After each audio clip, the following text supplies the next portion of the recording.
ரூ. 10,000 குடுத்து வாங்குன ஃப்ளைட் டிக்கெட்ட இப்ப கேன்சல் பண்ணலான்னு வரேன். ரூ. 4,500 தாங்க ரிட்டர்ன் வரும்ன்றாங்க.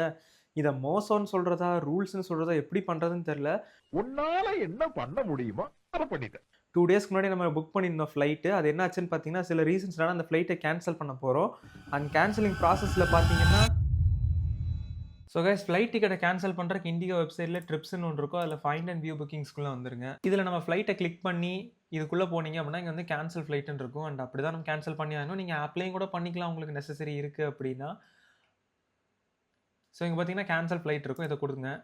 இதுல வந்து பார்த்தீங்கன்னா, இப்ப நான் இந்த 2 ஃப்ளைட்டுமே எனக்கு காட்டும். இப்ப என்னால அந்த டேட்ல சுத்தமாலுமே அட்டெண்ட் பண்ண முடியாது. டோட்டல் புக்கிங்கே நான் வந்து கேன்சல் பண்ண போறேன்.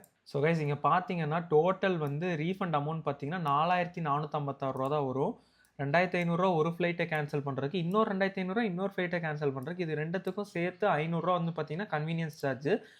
இங்க காட்டுறது ரூ. 5,500 பட் இந்த அமௌண்ட் நமக்கு வர்றது வந்து என்ன அமௌண்ட்ன்னு பார்த்தீங்கன்னா, டோட்டல் டிடக்ஷன் அமௌண்ட் தான் ரூ. 5,500 பேலன்ஸ் ரூ. 4,456 தான் நமக்கு வரும்.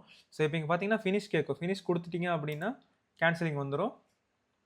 காய்ஸ் ஃபைனலி பார்த்தீங்கன்னா, நம்ம புக் பண்ண ஃப்ளைட் வந்து கேன்சல் பண்ணியாச்சுங்க. ஃப்ளைட்ல போலான்னு இருந்தேன். ரொம்ப எக்ஸ்பெக்டேஷன்ஸோட இருந்தேன். பட் அது இப்படி ஆகும்னு நினைக்கல. பட் எனிவேஸ் அந்த டேட்ல அதோடவுமே ஒரு இம்பார்ட்டன்ட் வொர்க் இருக்கனால தான் என்னால இந்த ஃப்ளைட்ட அட்டெண்ட் பண்ண முடியல. ஸோ ஐ ஹோப் நம்ம சேனலுக்கு ஒரு சப்ஸ்கிரைப் பண்ணி ஃபாலோ பண்ணிக்கங்க. Tata bye bye.